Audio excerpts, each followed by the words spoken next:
Alors beaucoup souhaitaient entendre le président ivoirien aujourd'hui, l'ancien président ivoirien. Finalement, il ne s'est pas exprimé. Est-ce que c'est pour des raisons de santé qu'il n'a pas pris la parole? Non, non, non, il n'a pas pris la parole parce qu'il nous est apparu qu'il n'y avait pas de raison particulière pour qu'il prenne la parole. Son équipe de défense s'est exprimée à sa place. Il avait pris la parole il y a de cela 3 ans, lors de l'audience de confirmation des charges, en faisant un discours tout à fait important, je dirais même historique. Il reprendra la parole au cours du procès.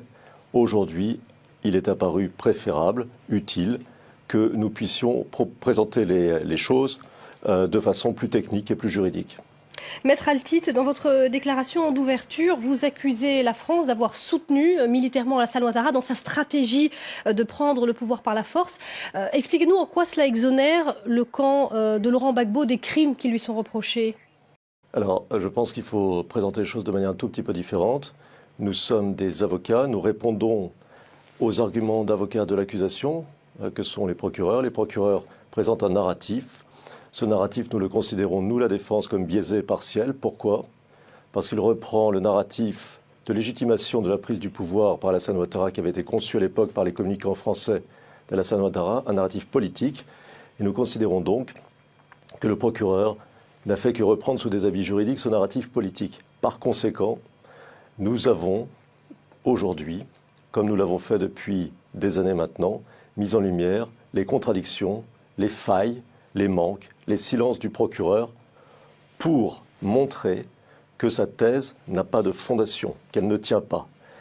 Et faisant cela, nous montrons en creux qu'il y a une autre histoire. Nous, en quelque sorte, nous découvrons, nous expliquons la réalité. Et naturellement, donner à voir la réalité, c'est donner à voir l'implication française et l'implication personnelle du président Sarkozy. Maître Altit, vous dénoncez un procès biaisé. Lors de l'ouverture de ce procès, la procureure a affirmé qu'elle enquêtait bien dans les deux camps. Elle a reconnu qu'il y avait eu des crimes commis également par le camp d'Alassane Ouattara. Est-ce que ces propos ne vous ont pas rassuré?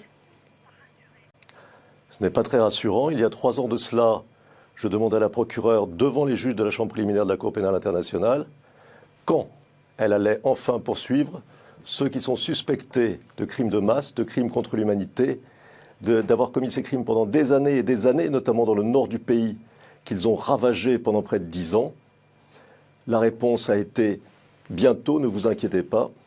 Nous sommes maintenant, 3 ans après, rien n'a été fait. Les mêmes suspectés de crimes sont au pouvoir à Abidjan.